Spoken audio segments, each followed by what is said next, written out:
Welcome to Race Night, where the rubber meets the racetrack. I'm the show host that they call Boyd. We have found lost film footage found in closets from the 70s, the 80s, and the 90s.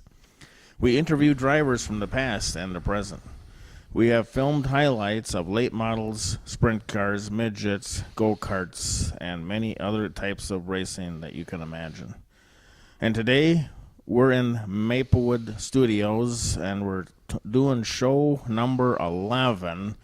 And what we did on this day was we went to Raceway Park for Mother's Day. It was a Sunday afternoon. It was a beautiful time to go to the races, and we went down there, and I met up with John and Mike Hillendrung. They're the owners of Raceway Park. And so we had a good discussion. And they had a driver's meeting, and so we got to interview a couple of great race car drivers. Dan Plan was there. He was on hand, so you'll be seeing him in the video coming up there interviewing drivers that race in the figure eight, as well as the bomber class. But there's a sad note about Raceway Park on what's happening at Raceway for 2013. Yes, it's going to close. And so it'll be our first track that we're going to feature for our show number 12. That'll talk about racetracks plowed under, because it will truly be plowed under at the end of the racing season of 2013. A little racing history for Raceway Park. They broke ground for the racetrack in 1950. And in 1954, they ran on the dirt track portion. They hadn't paved it yet, and so they ran on the dirt. So that's kind of a neat part of the history. The man that owned that racetrack, his name was Darwin Hentz, and him and his wife and family lived at that racetrack for many years. The original farmhouse and the barn are still there, and we're going to go out, excuse me, and we're going to cover that and show that house and barn. But in 1956, they paved that track. And let me tell you, people, just something about that racetrack, I just love that track. I love the surroundings. I love the feeling, the trees, the way it's all laid out. John and Mike Hillendrung have done such a great job. And the drivers, everybody tries to get along. The drivers are all very good. It's competitive. And the crowd, I mean, that night, the crowd was packed. Mother's Day, you wouldn't think that the mothers would want to go. But mothers, women, they love racing. And it was a great time. So we had a great interview, and we had a great time. And we had Buddy Holly here. But Ron, what did you think of the place? I thought it was basically your older type bull ring.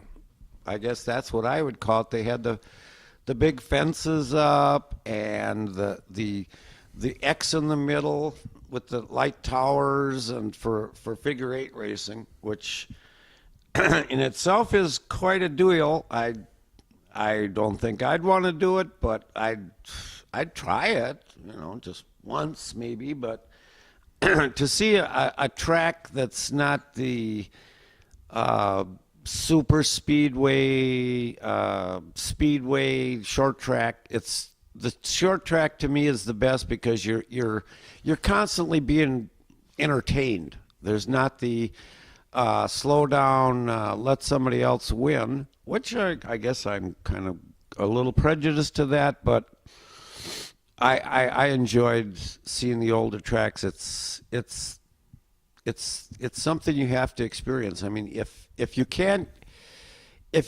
get to a short track, folks, then you're missing a lot of good racing. I mean, that's the whole thing. It's just short track racing to me is where it's at. It's not this boring driving around for 2.5 miles. For 3 hours or 5. It depends upon the rain, and if they hit the jet propulsion truck and started on fire. That's part of the entertainment package at those speedways. So.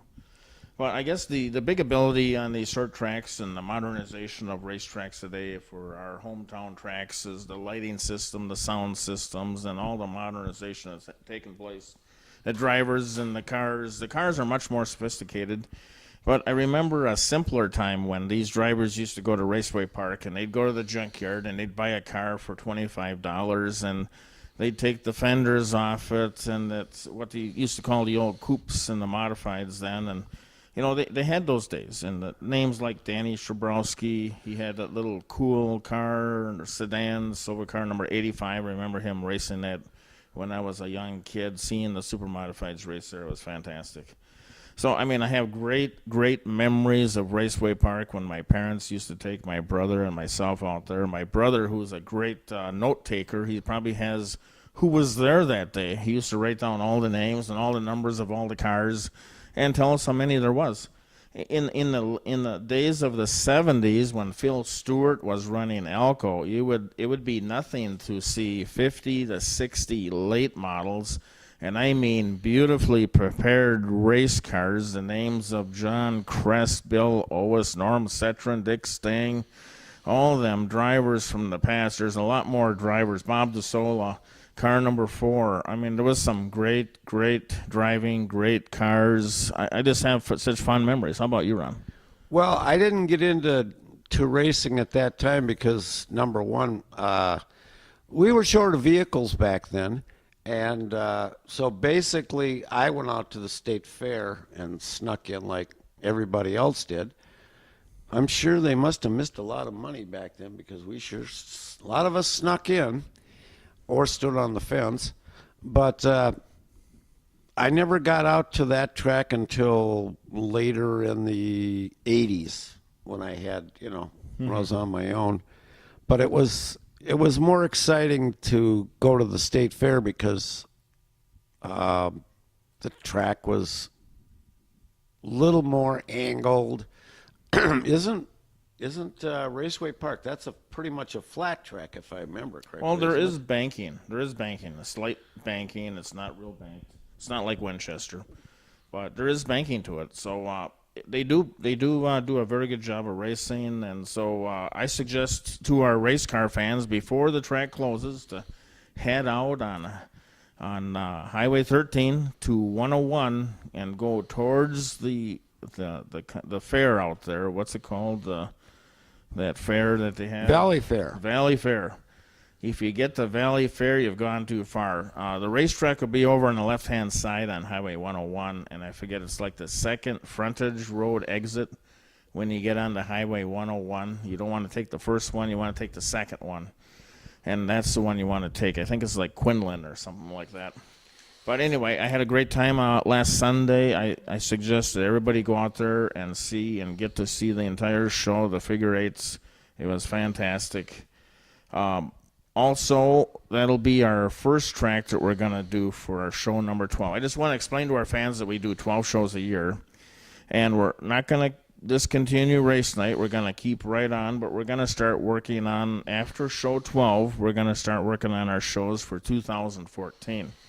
So all the races that we'll go to pretty much from now on in will be shown in 2014. And so you're going to get to see Raceway today that we went to on Mother's Day. That'll be there today. But I had to leave at halftime, so you're just going to see the heat races and the figure eights right up until the end. And then they ran a whole nother set of racing, heats for the bombers and the mini stocks and then the figure eight cars. So it's a very good show. And the bombers and figure eight cars, I mean, it's that's your basic route racing. That's your guy that goes out and finds a car. Somebody gives him a car, and he fixes it up, makes it a race car, puts in his fuel cell, puts in the battery in the rear, puts in a roll bar and the seat belts. And that's the kind of racing that started everything. I mean, whether it was NASCAR, IMSA, whatever. It was people just taking a normal car, taking it apart, following the rules sometimes, and then they just go out and race, and people would just come for miles to see it. And this is your basic car racing. This isn't your glitzy stuff. This is basic car racing. So it's something you want to see. It's not professional in the big money sense, but these people don't have that kind of money. So that's basically what you're seeing out there, and it's the best racing, I think. Well, they were racing late models up until this year. They were racing late models out there, but the numbers of cars were dropping because I'm not sure the reason, but the track is small, and I'm sure they weren't getting the kind of money they were getting at Elko Speedway. Elko, I'm sure, pays them a lot more at Elko Speedway, Minnesota. But this year they discontinued the late models, but you know what? The racing that goes on there is just as good as what was going on there before. I didn't even miss the late models. I thought all the racing to me was good. The mini stocks, the Hornets, all of them. Excellent, excellent. You know, I just had like these flashbacks of the olden days when I used to go there as a kid and eating hot dogs and peanuts. So it was a great time for me. I think I would go back, and I would definitely tell our race fans that is the place to go on Sunday night. And they're gonna welcome you there. It's kind of a park, and it's got grandstands. It's a beautiful setting. It's a beautiful place. So make sure and get there before it closes.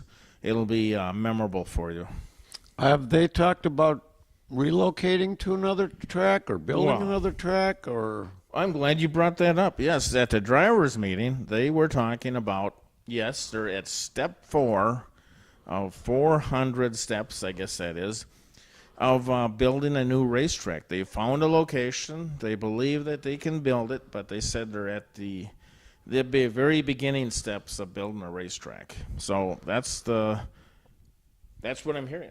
Well, that's good because we can't lose things like this. This is the stuff that's on Twin Cities Lost, the old racetracks, and they say, oh, what a great loss it was, and we wish they couldn't have gone away. Well, if you keep going to these things, then they're going to keep building new tracks or smaller tracks or whatever. It's kind of the thing that we can't lose. I get kind of emotional about it, but when you turn 65 and you see things that aren't the way they used to be anymore, and you miss them, and you can't get them back. So if they're there now, enjoy them. Right. Well, before we touch on to what happened this week here to a great friend of ours, Dick Trickle, who we interviewed last year in 2012 in Elko for the NASCAR and the local racetrack Hall of Fame inductees that were there that night. Some of the updates that we're coming to for the remaining year, we're going to be heading to the St. Croix Valley Raceway. The IRA sprint cars will be running there on May 31st, 2013. Then we're going to head out to Elko Speedway with the quarter midget track and the quarter midget kids, and that's going to be a great show. The name of the group is MQMRA, Minnesota Quarter Midget Racing Association. Bill Larson runs that group, and so we're going to go out there and talk to the kids, find out what it costs to build one of those cars so that a kid can go racing. Your son and the whole family can. This is a family sport. The whole family can go. That's going to happen on June 23rd, 2013. They're awaiting our arrival. The kids can hardly wait. They're jumping up and down for joy that Race Night will be out there covering them again this year. Then our show continues on to the week after at St. Croix Speedway again, St. Croix Valley Raceway, where we're going to be watching the winged and non-winged show. It's the Open Wheel Nationals on the June 28th and 29th, and there's going to be plenty of sprint car action, winged and non-winged. Then we're going to be off for a while, working on a race car of our own for a while, and we're going to come back and do some more video taking on in September of 06, September 6, 2013, at Mississippi Thunder. We're going to head down for the B-Mod Nationals. Now, I think because we missed out on a couple of rainouts, we might have to, hit a couple of more racetracks that aren't on my schedule right now. Well, that's unfortunate, but that's the spring in Minnesota, so that's where we're headed. Some of these, a place where we normally wouldn't go with our schedule, but we're going to try and get to a couple more places to get you maybe some bombers, Hornets, modifieds, street stocks. We want to give everybody a chance to be on. So that's kind of where we're planning, because a lot of people love sprint cars, and we do, But there is other racing, so we want to get to that also, so everybody gets a chance to be on. Well, I think we should probably go back to Red Cedar. Those people seem to welcome us with open arms, so I would think going there would be very good. That's in Wisconsin. Wisconsin, right? Right. We have their schedule. I don't have it in front of me here, but we have their schedule. So it's a Friday night action track. That's when they Right. run Friday nights. They've been doing it for years in Menominee, Wisconsin. So we don't have the directions on how to get there, but it's pretty easy to get there. So anyway, another thing that we're going to be covering today is the passing of Dick Trickle. We have Right. some pictures out here in front of him, and so we're just going to go through a few of them. I think at the end of the show we'll do a close-up of them. But here's a picture here of the Minnesota State Fair when he was there. It was 1973. No, I take it back. It was 1977. I was at the Minnesota State Fair. I just got a Minolta. It was 1977. I just got a Minolta camera, and I bought a 135 millimeter lens, so I had to take pictures. So obviously, I took pictures of my hero. This is a picture of the late Dick Trickle right here, and he was one of the most winningest stock car drivers in the country for many, many years. I think he holds many records. As the other picture you're seeing here, another picture of Dick Trickle. It was the same day, 1977, at the Minnesota State Fair. Again, the car number 99, Dick Trickle. Always beautifully prepared race cars. Car was called as known as the White Knight. And so there's another great picture of his car. And again, we have another picture here. And this was taken at the 1977 Minnesota State Fair in the pits. Before the cars were going out for time trials, or cars were being worked on, getting ready to run on the big half mile. As you can see, the car number 88, the Blue Knight, Tom Reffner is parked next to him. And then the car 90, or the car number 61, you can't see it in the picture, was a black car, Camaro, Johnny Begeman. He's parked further down to, I think he was parked down to the right. So all the three Knights were there that year. And then here we have a picture that I just picked up last year when we went to do a driver interview of Dick Trickle at Elko in the year 2012 when they inducted him, Johnny Begeman, and Tom Reffner into the Hall of Fame. It was fantastic. It's a day I'll never forget for as long as I live. Dan White and myself and Sue White went down to interview him, and it was a great day, great show. So we're gonna miss Dick Trickle, and but we got a lot of memories of him. So what do you have there, Ron? Well, I'm just saddened to hear that a person died that a lot of people thought a lot of, and Dick Trickle was the kind of person that when you went in the pits, he'd say hello to you, and if he had the time, he'd give you an autograph. A lot of times you have to catch the drivers at the right time, because right before the race or right after we're at race, they're still pumped up, so they kind of have to go off by themselves. But Dick always seemed to be the kind of guy that gave you the smile, the pat in the head, gave you an autograph. That's not something we see very often, and that's really what we're going to miss. Plus the great driving that he did to win as many races as he did. Well, one of the drivers that we met last year, and I don't remember the name of the driver, but he had run in a race at the State Fair against Dick Trickle. And he was telling us how he actually got by Dick Trickle in the race that was the Minnesota 300. It was ran on Labor Day at the State Fair, the last day of the fair. And he was telling us how he passed Dick Trickle. And here what happened was, the reason why he passed him was Dick was lighting a cigarette. And so he had to slow down a little bit to get the cigarette lit. And once he got the cigarette lit, well, he blew on by the guy. So apparently we found out from Dick that the race cars, the cars back then came with cigarette lighters, and by golly, his car had a cigarette lighter so he could light his cigarettes. I just find it amazing that he was able to smoke and race the car.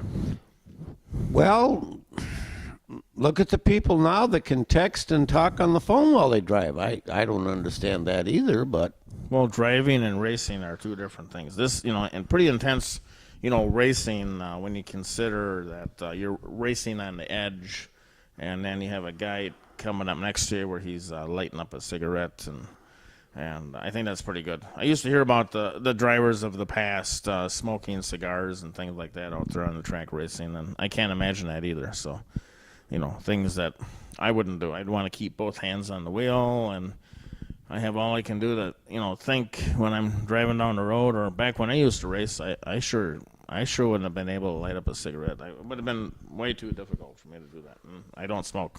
well, Curtis Turner used to be half bombed in the car. He'd come in the pits to get the tires changed, and he'd have a small cup of whiskey with Coca-Cola in it, and away he'd go. And who was that? Chris Turner. Curtis Turner, he was in NASCAR. He was one of the early pioneers of NASCAR. Okay. It's probably like one of them old names like Smokey Snellbaker and names like that. Smokey Eunuch. Smokey Eunuch. There that's you the go. name. Yes, okay. John's getting old, folks. I'm getting old. He's doing the best he can. Something happened to me someday. I must have been happened back when I was born. That was it. I don't know. Well, it could have been. Yeah, I was told they dropped me on my head, but I'm not sure. So. And took bets on how far you could bounce? Right, yeah. My brother was special, but I wasn't, so. Okay. Well, Anyway, again, Dick Trickle, he's not in our midst anymore, but we have many fond memories. We have many, many movies of him, and so we have great, great memories. He was a great guy, so I'm not going to forget him anytime soon. So. well, anytime you have a good athlete that dies, this weekend Ken Venturi died. He was a noted golfer. It's, these are people you see on TV. You probably never get to meet them, but you just feel connected. I mean, I've talked to race drivers that say, people come up and they act like they know me because they've seen me so much. And he says, it isn't that I mind. He says, I just find it funny that everybody knows me from watching television. So it's sad when we lose anybody.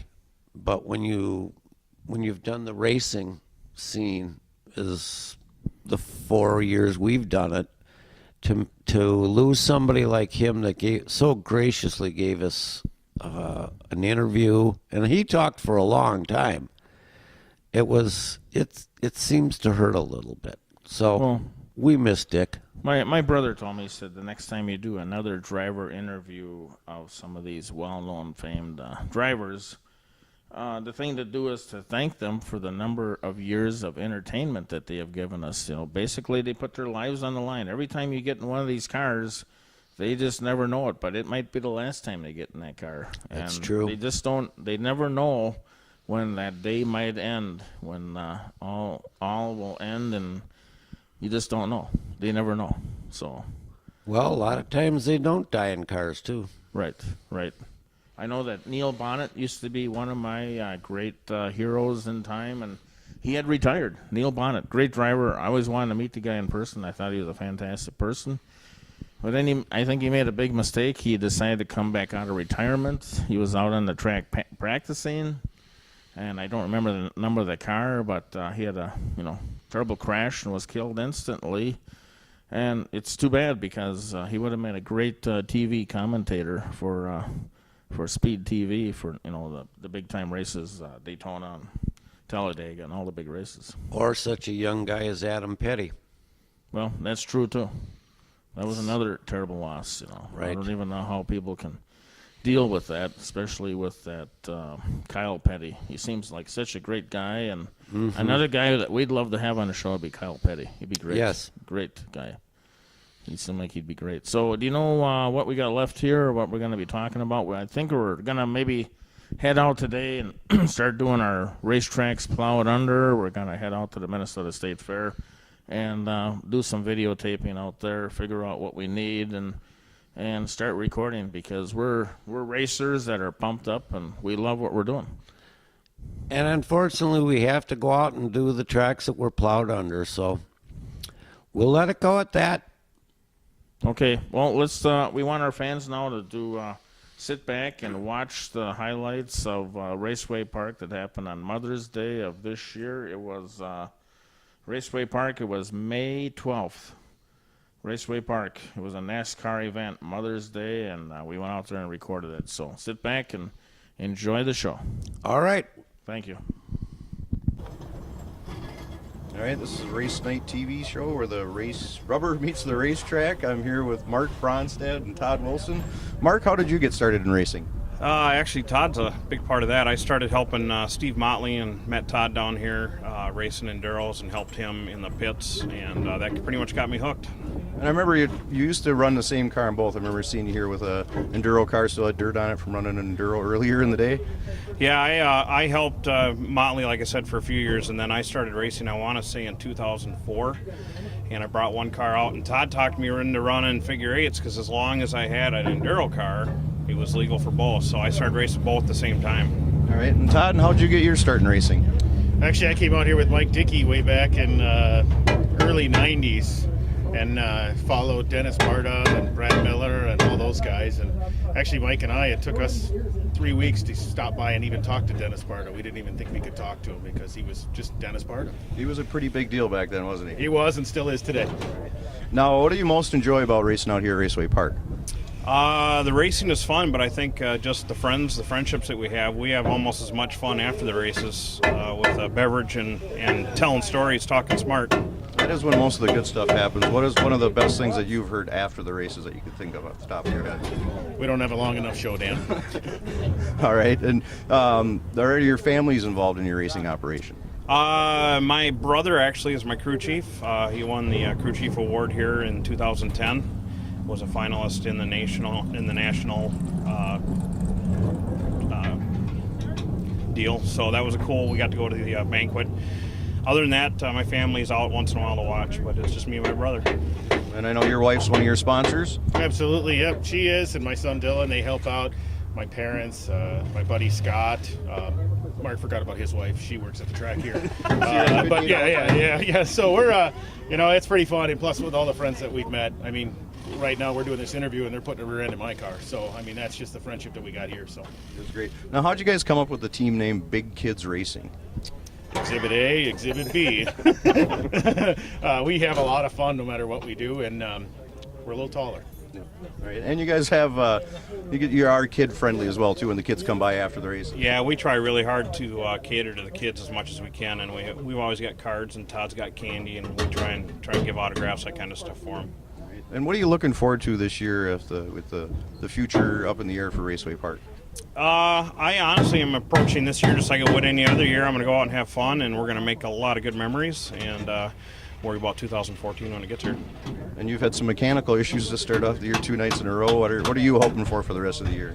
We don't break anymore, but at least it broke in practice and it didn't get us behind. But we'll get it back together. We're going to have just a great time, and we're going to race every night for the win and just have a ball, and the after parties are going to be pretty fun.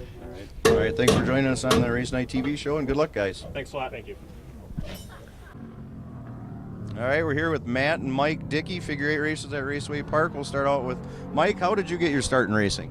My dad used to bring us out as kids all the time, and I absolutely loved it. And way back in the day, they had a series called the Enduro Series.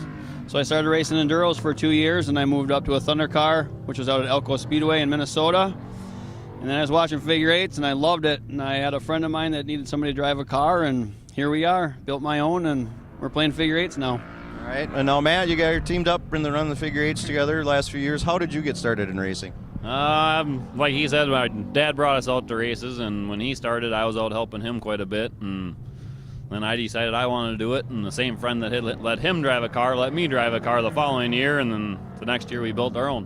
All right. And the figure 8s can get pretty crazy. What's the craziest moment you've ever had in the X? Have you been hit out there? I've been hitting the X 2 or 3 times, and that's probably the craziest. I T-boned somebody square is probably the biggest one. Did you get hurt at all? Nope. And Mike, have you ever gotten in any trouble out in the X? Yes, a few times I have been in the X for sure. Probably about 4 or 5 times. It happens. It's part of the game we play, and you just going on everybody's trust, and it does happen for sure. And it can be an expensive hobby at times. What does it cost, to get going for the season, and then on a weekly basis, what do you usually spend?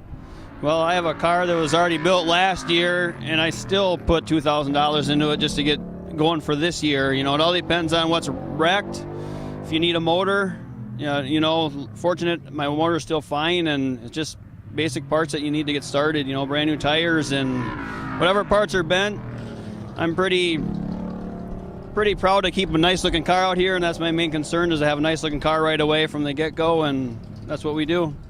And your car's sharp looking too? They're kind of the same paint scheme. Are you hoping to keep it looking good all year long? Yes, I'm hoping it goes just like last year. I raced the whole year last year and only had to replace one fender, which is not likely in this class, but last year went really good, and I hope this year does the same.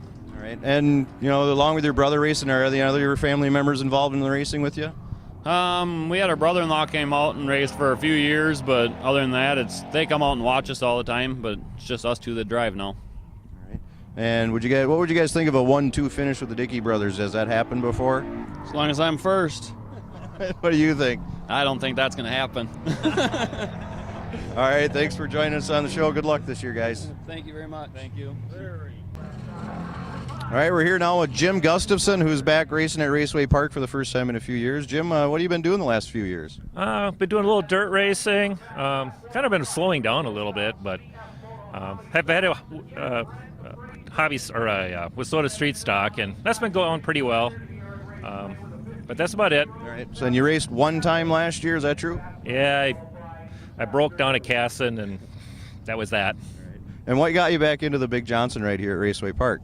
Well, Bill and Woody and me have always been good friends over the years, and as his health kind of deteriorated, last fall we started talking, and we kind of put together a deal. We decided it'd be fun for all of us, and we all get along well, and we're just hoping to have a fun year this year. All right, and so far it looks like things are going pretty good. Looks like you're in the top 5 in qualifying on opening night, so car working pretty well for you?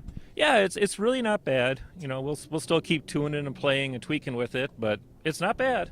We'll see how it races. All right, and then how did you originally get started in racing?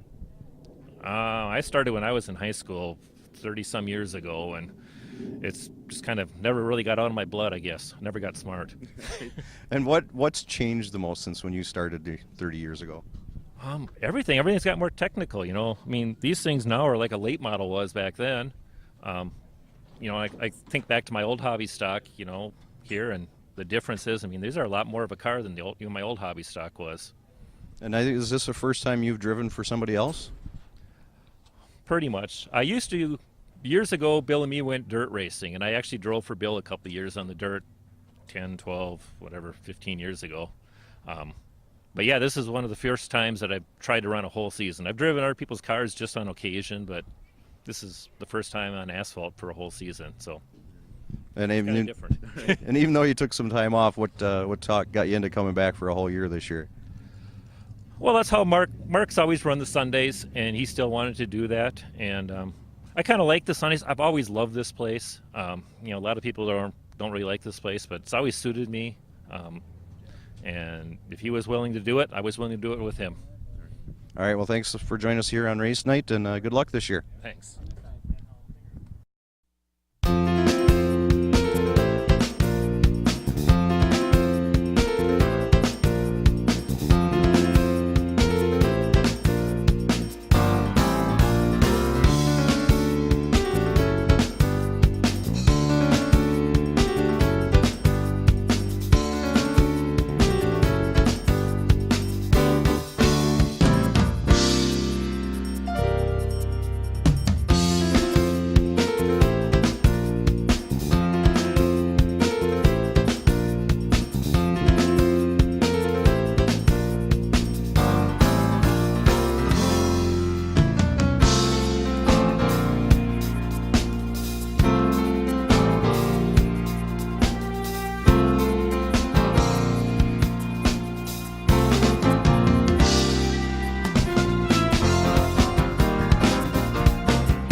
Front row, the number 8, Mike Aaron, starting alongside the outside 27 of Jeff Driver.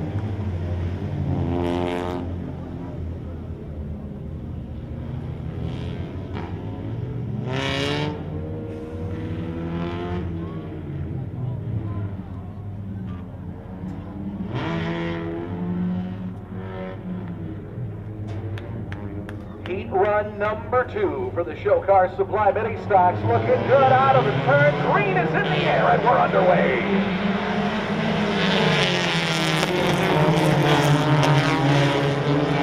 27 down the driver. Right to the top spot. 8 of Aaron's in second. 69 Salim. Running third, right rhythm. Looks to the outside.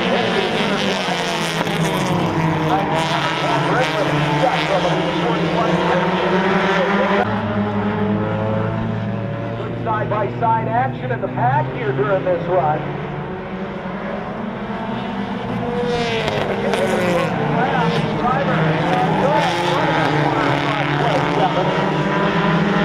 Out of the turn, looking good. Green is in the air and we're underway. Side by side, getting 2 down the exit. Gotta go 3 right, but then trying to squeeze in at the 13. Johnston at a 57 going off-road. 3 wide. And 1 and 2.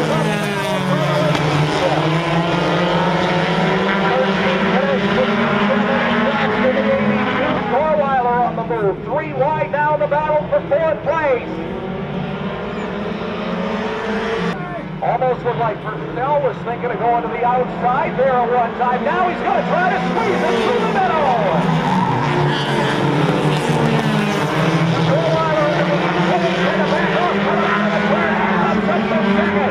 Here's the 26. Purcell now going to the outside. White flag, 1 lap to go.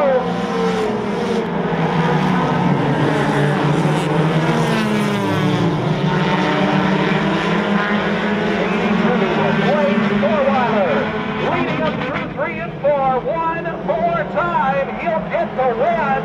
26 Purcell in second, 0 through 3 and 4. Green flag, we are racing with the Monster Energy of the American Short Track number 1.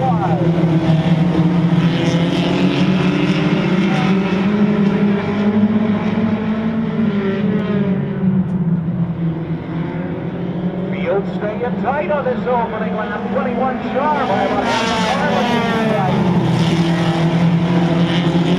Up on the outside, 14 Linsky. Sticking down low behind the 21 car. Roll contact to number 7, Dave Thompson Jr. into the 9 of Hockey. Will come get it, sort it out.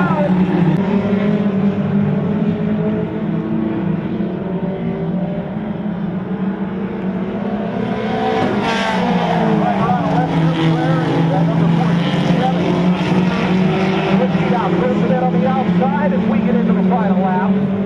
He'll get, I believe, yeah, the white flag this time by. Look at him coming out of the turn.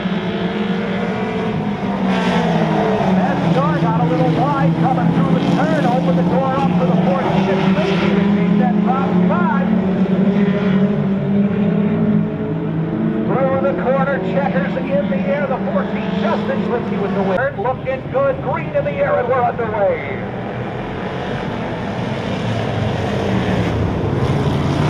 Opening night for the 2013 NASCAR Wheeling All-American Series. Some great racing so far this evening. Every race, every win, meaning so much to the drivers this 2013 season. And right now, that fourth record time. Joey Bruback out of Minnetonka, number 66, running that outside lane. Tyler Wood out of Shakopee, the number 1 Chevy.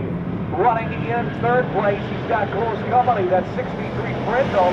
Brindle had a great season in 2012 here at Raceway. Currently in the battle for 4th place with the 21 at John Spielberg. Field staying close with these top drivers. Greg Michaud continuing to lead in that first place on the butter machine. Here's the number 1, Tyler Wood. He's up solid in second. Brindle now trying to get the 63 car inside the 66 of Bruzak. Side by side in the battle for 3rd and Baycroft was right.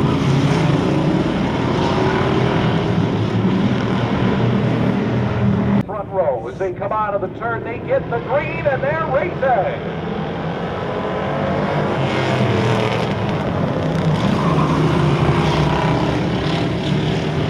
Impact Chris Palmer, heat number 2 underway, and already the top 3 on the move, pulling away from the rest of the pack. Side by side for the lead. The 38 is Young on the inside. The Varner to his outside. The yellow 13 and Kish. The Bristol driver drops down into the center of the track with trouble. Justin Achiever. Green is out. We're underway.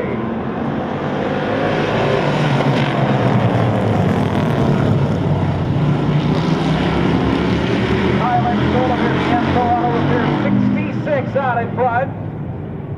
18 Davis down low. Heath in the 62 in the battle for second. Gilliman getting inside. Inside Augustus.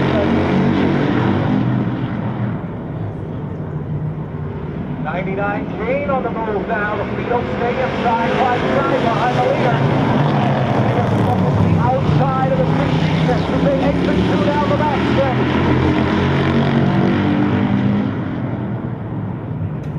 Kane in the battle for 4th place now in this heat run. He is the 2012 Raceway Part champion.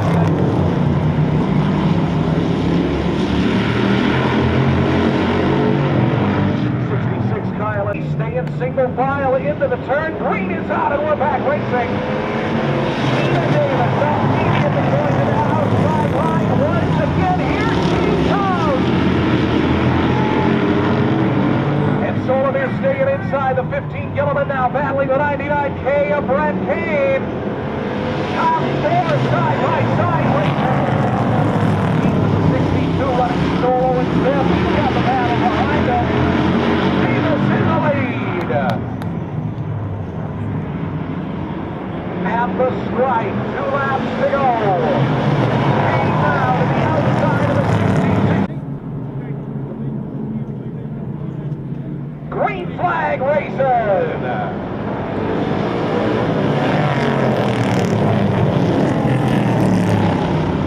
And again, the field staying slow to the opening lap down the back straight.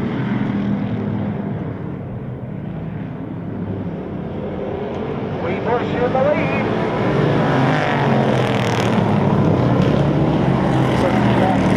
On outside the dusty man, good looking car this year. Trying to lock in second on the inside lane behind the leader. Selner, the 07, locks the car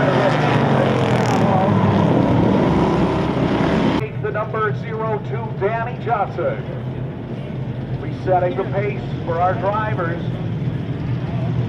15 laps. Green is out and we're figure 8 racing.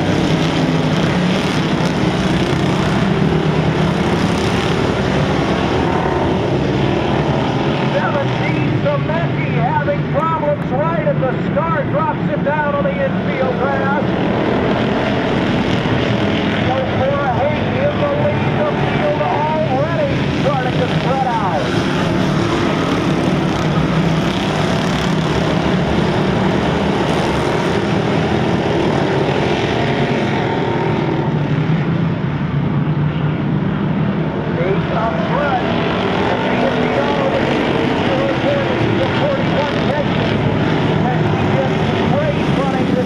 Sunday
turns 1 and 2. A couple of our drivers were getting together. Man on the ball, at least trying to be on the move. The 21 Rex and Brian Olson, the black